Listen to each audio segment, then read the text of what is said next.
त्यसै कारणले खोज्छौँ भनेदेखि राम राम राम राम राम नारायण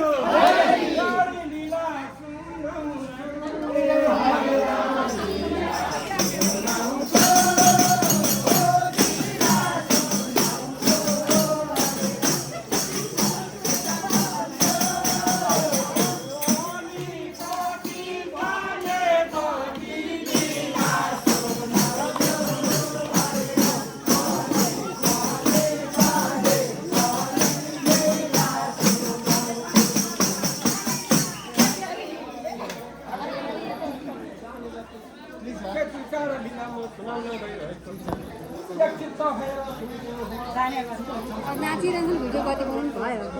नारायण कोही दिन कोही बारमा कोही दिन कोही बारमा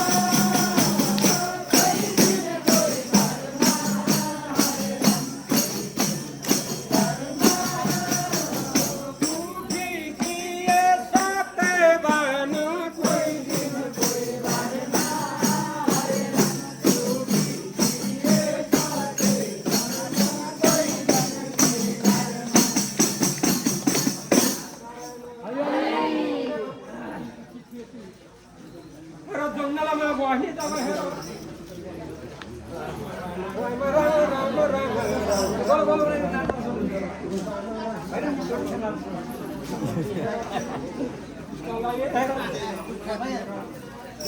एक दिन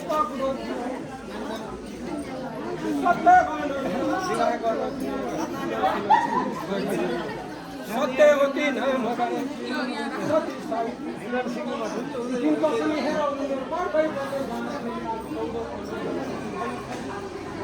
अनि आफ्नो पिताजीले भन्नुभएको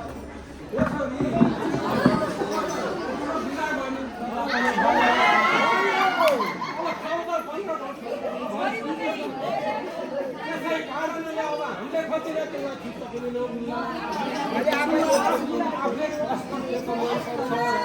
कस्तो वर मनपर्छ तिमी आफै रोज आफै मनपर्दछ नारायण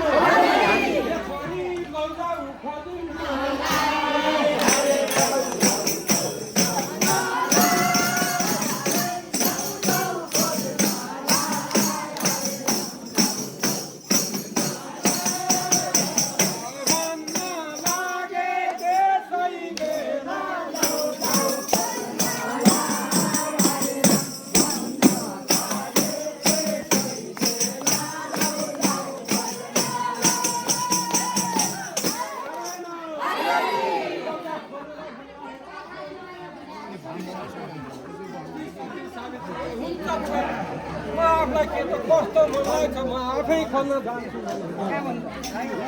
अरू त हेर के त खोज्न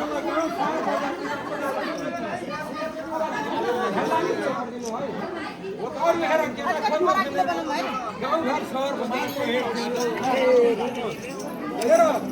ती केटी त ती सती सावित्रीले त के गरेर लाइन भनेदेखि हजुर केटो खोज्नु भनेर हजुर राम राम राम राम राम नारायण हरि हरि हरि गइन जङ्गलमा हेर गएन जङ्गलमा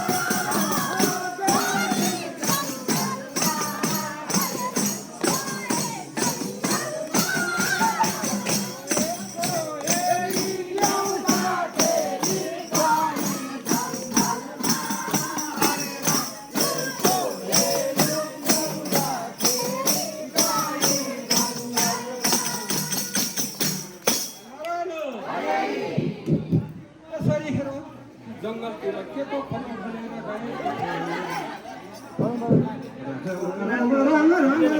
हेर जङ्गलमा हेर गएर तिमीले त हेर ती गौनु सिंह राजाको हेर छोरा सत्यवानसँग भेट भएछ अनि उनीसँगको विवाह गर्ने प्रथा गरेछन् हामी दुई विवाह गरौँ भनेर उनीहरूको कुराकानी पनि भएछ कुराकानी भएको उता ब्रह्मका पुत्र नारद ऋषिले पनि थाहा पाउनु भइरहेको रहेछ कि अब उनले चाहिँ हेर सती सावित्रीले र सत्यवानले गरेका कुराहरू सबै सुनिरहेका थिए।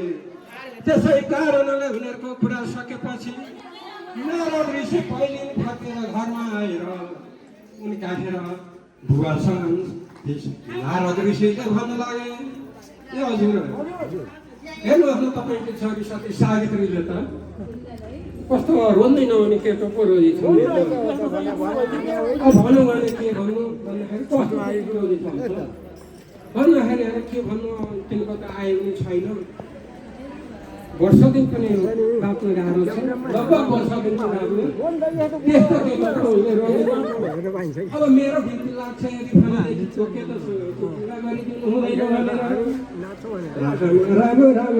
राम नारायण लगे बताउन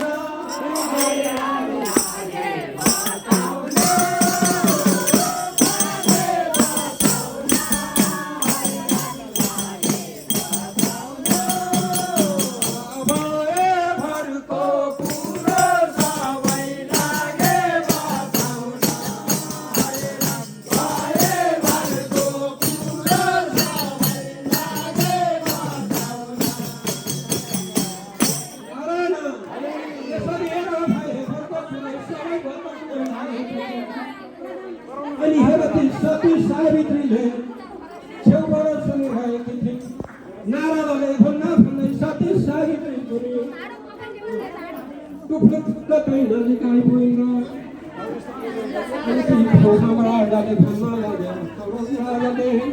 ए छोरी तिमीले त हेर नारद ऋषिले भनेको सबै कुरा सुनिसक्यौ।